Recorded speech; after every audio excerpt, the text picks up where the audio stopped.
நான் உன்னை கேட்கட்டுமா? பதில் சொல்லுவீங்களா? எந்த பிரச்சனை வந்தாலும் ஒரு நல்ல அப்பாவோட இடத்துல இருந்து யோசிப்பேன்னு சொல்லுவீங்கல்ல, இன்னைக்கே அப்படி யோசிக்கல?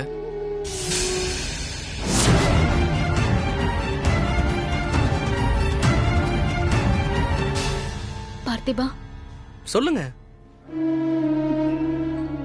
தப்புதான். அப்பா இல்லாதப்போ நான் அப்பாவா யோசிச்சேன். ஆனா அவரை பார்த்ததும் ஒரு பொண்ணா மொத்த கோவத்தையும் கொட்டிட்டேன்.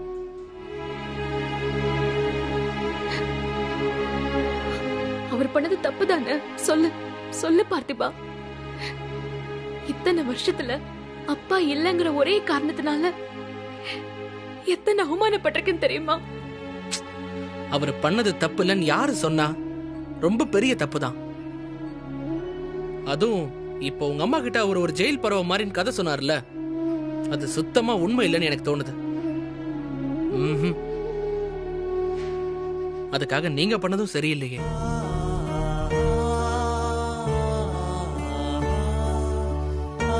இங்க பாருங்க, உங்களை எவ்வளவு மெச்சூரான ஆள்னு நினைச்சேன்.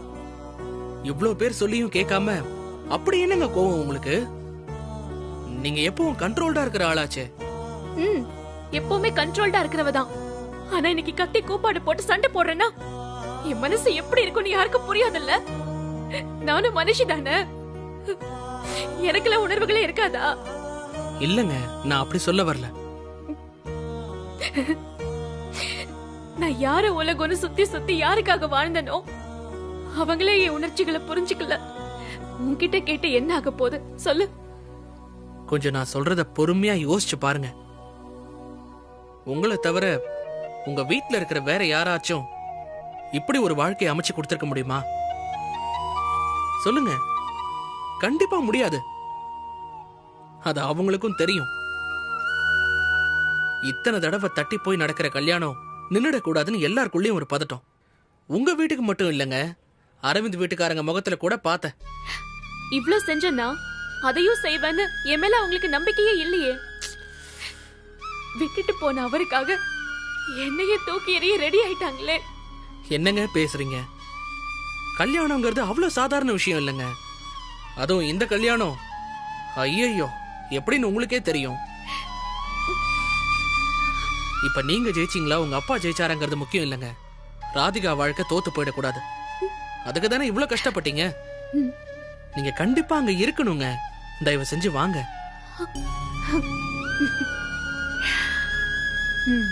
அவ வாழ்க்கைக்காக தான் நான் கஷ்டப்பட்டேன். அவ வாழ்க்கை நல்லானதும் தொடச்சு போடுற துணி மாதிரி என்ன தூக்கி வீசிட்டாங்களே. அங்க முக்கியமானவங்களா இருக்காங்க பார்த்தி, அவங்க இருந்து நடத்திட்டோம். நான் எதுக்கு அங்க? அது எப்படிங்க? நீங்க இல்லாம அரவிந்த் முதல்ல எப்படி தாலி கட்டுவாரு? நீங்க இல்லாம அவங்க தாலி கட்ட போற நேரத்துல தடங்கள் வந்துருச்சுன்னா அது வாழ்நாள் முழுக்க உறுத்தலாவே இருக்குங்க. அந்த பாவம் உங்களுக்கு வேண்டாங்க. தயவு செஞ்சு வாங்க ப்ளீஸ். சரி ஓகே, பிடிக்கலனா மேடைக்கு போக வேண்டாம், தள்ளி நில்லுங்க போதும். ஆனா நீங்க அங்க இருக்கணுங்க. வாங்க.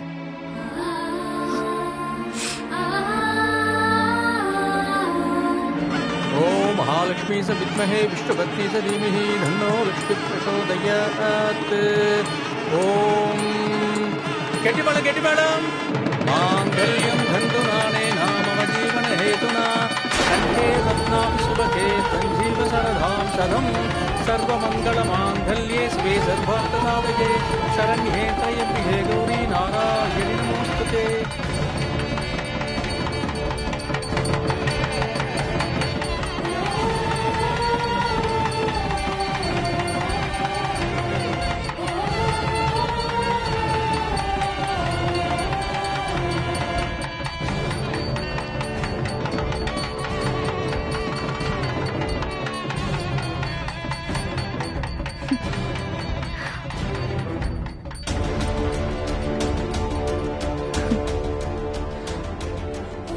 ஏங்க,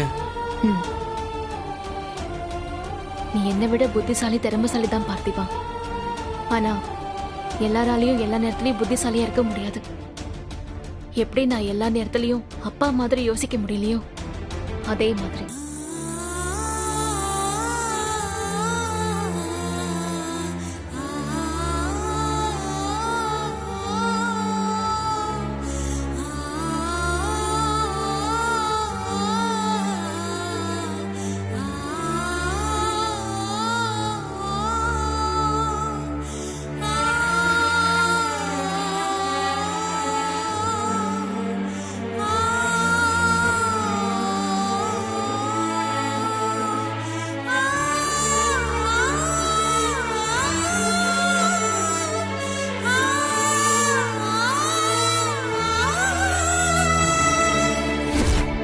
வாங்கப்பா.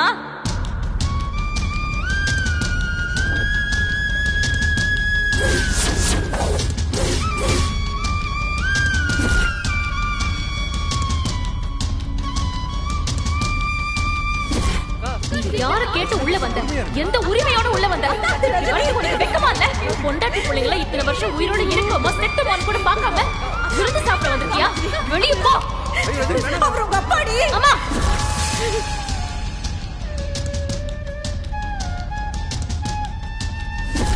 ரஜினி, இன்னொரு தடவை அவர் மேல கைய வச்ச, நீ எனக்கு பொண்ணு இல்ல, நான் அவனுக்கு அம்மாவும் இல்ல.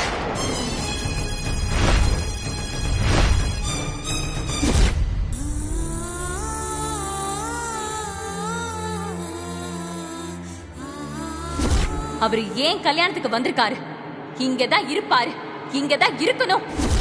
ஓ பக்கம் மட்டும்தான் நியாயமா இருக்கணுமா? அடுத்தவங்க பக்கம் என்ன நியாயம்னு என்னைக்காவது கேட்டிருக்கியா? ரஜினி,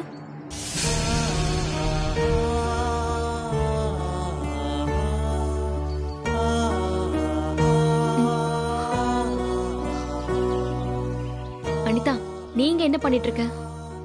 பார்த்தா எப்படி தெரியுது? சும்மாதான் இருக்கேன். இப்ப எதுக்கு நீ என்னையே பாத்துட்டு இருக்க? உன்ன மாதிரி ஒருத்திய வேற எங்கேயும் பார்க்க முடியாதுல, அதான். அனிதா, ஏய், நான் இப்பதான் இங்க வந்து நின்ன. நீ கண்ணை மூடிட்டு நிக்கிறியேன்னு பார்த்தேன். அதுக்குள்ள நீ கண்ணை திறந்துட்ட. அப்போ நான் கண்ணை மூடிட்டே இருக்கவா? இவ்ளோ நாளா நீ கண்ணை மூடிதானே எல்லாம் பண்ணிருக்க. இனிமேலாவது கண்ணை திறந்து பாரு, புரிஞ்சுக்கோ.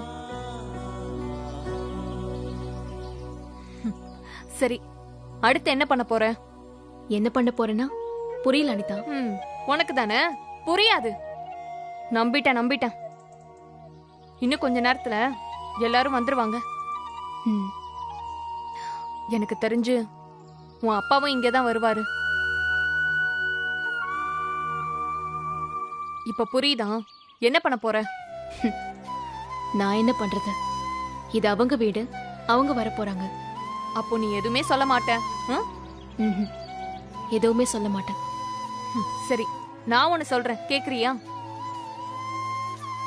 சொல்லு. அவங்க வீடுன்னு உரிமையா வர தெரியுதுல, இனிமே அவங்களுக்கு தேவையானதை அவங்களே பாத்துக்கிட்டோம். நீ எதுவும் சொல்லாம இருக்க போற மாதிரி எதுவுமே செய்யாமலும் இரு.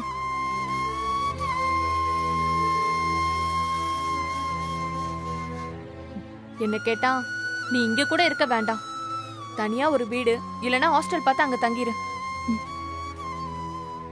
நான் எதுக்கடி ஹாஸ்டல் போகணும்? எனக்கும் தான் இங்க உரிமை இருக்கு. என்னடி உரிமை? உழைச்சு கொட்டுற உரிமையா? சொன்னா புரிஞ்சுக்கோடி. இது வரைக்கும் நீ இவங்களுக்கு பொறுத்துக்கிட்டு செஞ்சது எல்லாத்தையும் தியாகம்னு எடுத்துக்கலாம். ஆனா இதுக்கப்புறமும் நீ இதே மாதிரி இருந்த, அது ரொம்ப பெரிய முட்டாள்தனம்டி.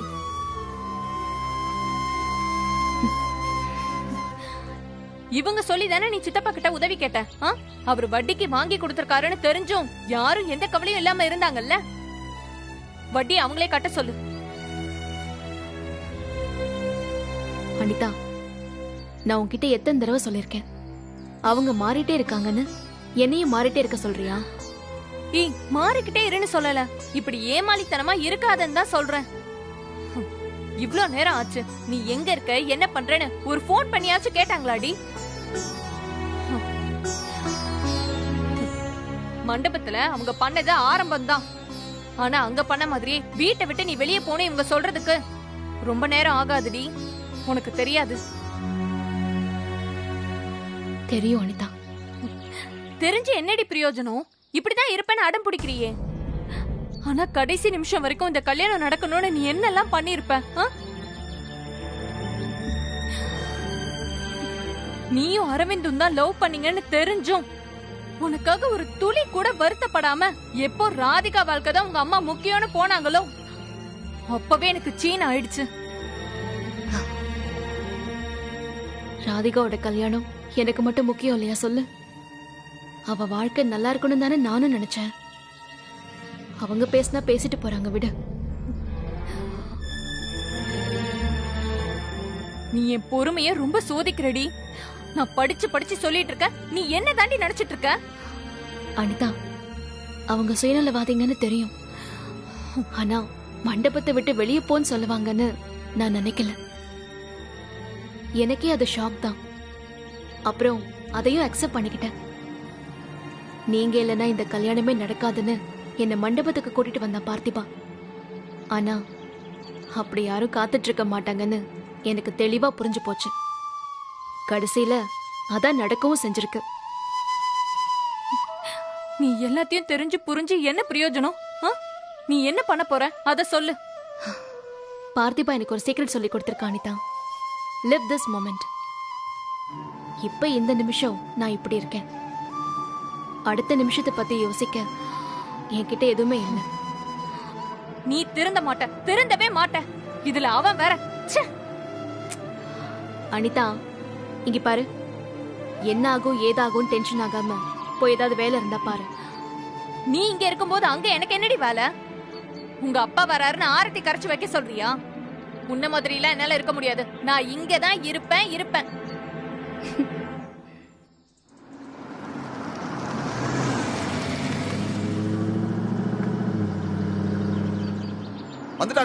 வந்துட்டாங்க.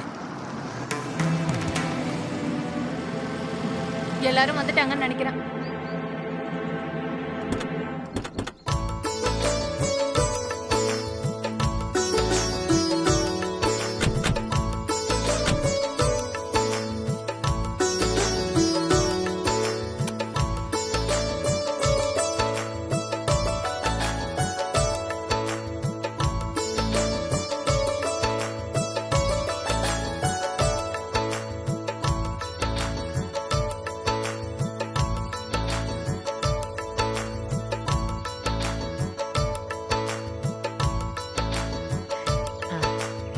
இந்த குடுமா ரெண்டு பேரும் உள்ள வாங்க. வாங்க எல்லாரும் உள்ள வாங்க.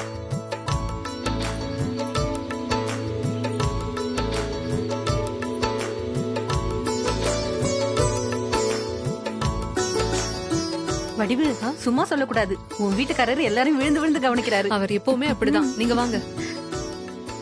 அண்ணே, நீ என்ன தயங்கி நிக்கிற? உள்ள வானே. இல்லடா சிங்கமுத்து, பரவாயில்ல. அண்ணே, இது உன் வீடுனே. உன் பொண்ணு கல்யாணத்துக்கு எல்லா சடங்கையும் நீ தானே முன்ன நின்னு பாக்கணும். வானே. இல்லடா, நீ தயங்கி யோசிக்கிறதுக்கு ஒண்ணுமே இல்ல. வானே, நீ தானே முன்னாடி நின்னு எல்லாத்தையும் நடத்தணும். வானே சிங்கமுத்து, வாங்குற. மாப்பிள்ள, உங்களுக்கு குடிக்கிறதுக்கு ஏதாவது கொண்டு வரட்டுமா? அண்ணே, வானே. சும்மா சொல்லக்கூடாதுங்க. உங்க அண்ணன் மேலயும் உங்க அண்ணன் குடும்பத்து மேலயும் எவ்வளவு பாசம் வச்சிருக்கீங்க. பின்ன பாசம் கட்டாம இருக்க முடியுமா? எங்க அண்ணன் என் கையை பிடிச்சிக்கிட்டு இந்த உலகத்தை எனக்கு காட்டினாரு. அவர் தோல் மேல தூக்கி வச்சுக்கிட்டு சாமி ஊர்வலத்தை எனக்கு காட்டியிருக்காரு. நான் இன்னைக்கு இந்த அளவுக்கு இருக்கேன்னா அதுக்கு எங்க அண்ணன் தான் காரணம். இல்ல தம்பி, நான் உனக்கு ஒண்ணுமே பண்ணலடா. உன்னோட பெருந்தன்மையாலையும் உன் புத்திசாலித்தனத்தால தான் நீ இவ்வளவு பெரிய ஆளா இருக்க. உங்களுக்கு உங்க அண்ணன் எப்படியோ, எனக்கு எங்க அக்கா. என்னோட இந்த இம்ப்ரூவ்மெண்ட்டுக்கு எங்க அக்கா தான் காரணம். சும்மாரா அரவிந்த், கல்யாண கையோட அக்கா புகழ் பாடினா அது எந்த பொண்டாட்டிக்குமே பிடிக்காது. இன்னைக்கு ஒரு நாள் மன்னிச்சிட்டேன். அதான் அவர் அக்காவை புகழ்ந்து பேசுறாரு.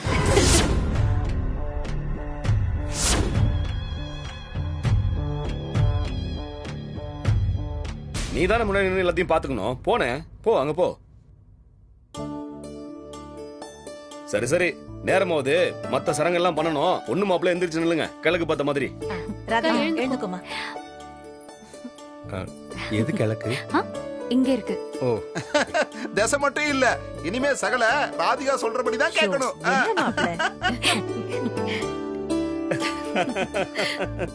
என்ன என் தம்பியை பொண்டாட்டி தாசன் ஆக்கலான்னு பாக்குறீங்களா? இனிமே எங்க ஆக்குறது? அதான் ஏற்கனவே ஆயிட்டாரு. என்ன மாமா இப்படி சொல்லிட்டீங்க? இதெல்லாம் உனக்கு இப்ப புரியாது மாப்ள.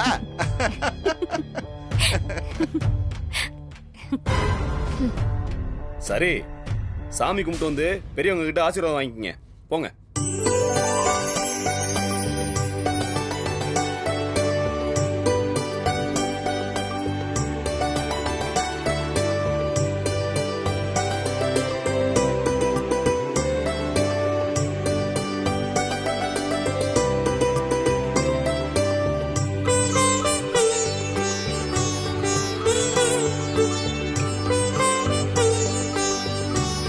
சரி வாங்க, பெரியவங்க கிட்ட ஆசீர்வாதம் வாங்குங்க.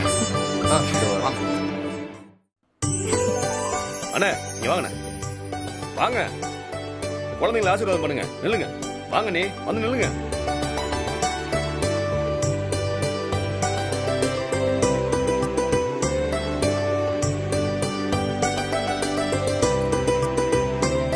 போய் சித்தப்பா கிட்ட ஆசீர்வாதம் வாங்கிக்கோமா. போமா. ஐயோ அதெல்லாம் வேண்டாம். பரவாயில்ல வா. சரி வா வந்து நில்லு. அத கொடு. நல்லா இருக்கு, நல்லா இருக்கு. அத்தை காலில் விழுந்து ஆசீர்வாதம் வாங்குங்க.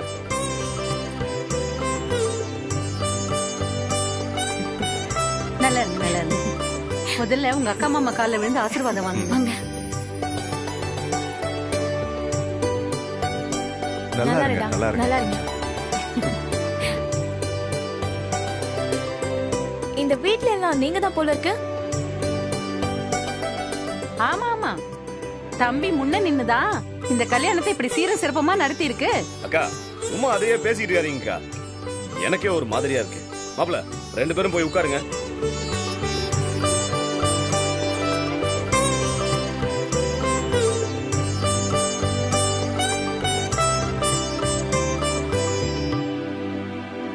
நீங்க யாராவது முதல்ல கொடுக்கலாம்ல? ஐயோ நீங்க தான் வீட்டுக்கு பெரியவங்க, முதல்ல நீங்க தான் கொடுக்கணும். கொடுங்க.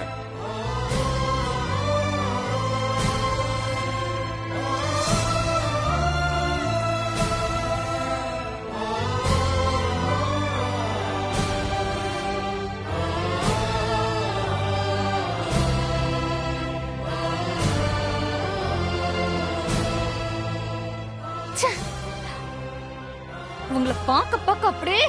அனிதா வேண்டாம், கோவத்துல எந்த வார்த்தையும் சொல்லிடாத ப்ளீஸ். கல்யாணம் ஆகி இன்னைக்கு தான் முதல்ல வீட்டுக்கு வந்திருக்காங்க. ஏய், இந்த பாசம் அவளுக்கு இருக்காடி? அரவிந்த் வேணும்னா உங்க அப்பாட்ட போயிட்டு அழுதாளா? இன்னைக்கு உன்னை ஒதுக்கி வச்சுட்டு உங்க அப்பாவை நடு வீட்டை வச்சு கும்பிட்டுட்டு இருக்காங்க. விடு அனிதா, அவளுக்கு எது சந்தோஷமோ அப்படியே இருந்துட்டு போட்டோம். ஏய், என்ன மனுஷடி நீ? நான் மட்டும் உன் இடத்துல இருந்த நடு தெருவுல விட்டுட்டு நான் பாட்டுக்கு போயிட்டே இருப்பேன்.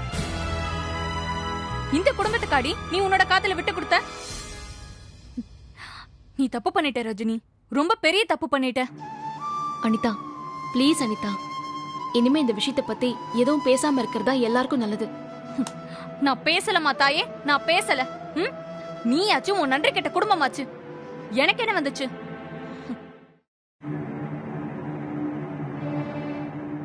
என்னம்மா என்ன பாக்குறீங்க? நாம எல்லாரும் இங்க இருக்கோம், ரஜினியை காணோம்.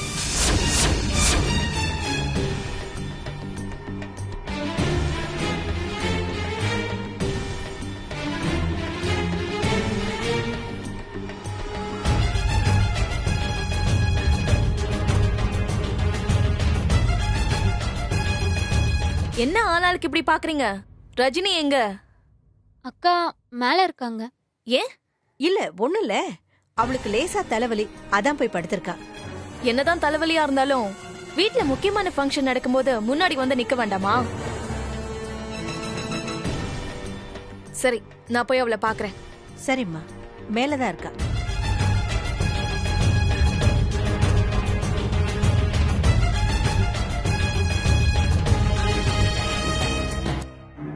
ஆனா ஒண்ணு மட்டும் மனசுல வச்சுக்கோடி, ராதிகாவால அரவிந்த நிச்சயமா சந்தோஷமா பாத்துக்கவே முடியாது. அது தெரிஞ்சும் நீ இந்த கல்யாணத்தை பண்ணி அரவிந்தோட வாழ்க்கையை கெடுத்துட்ட.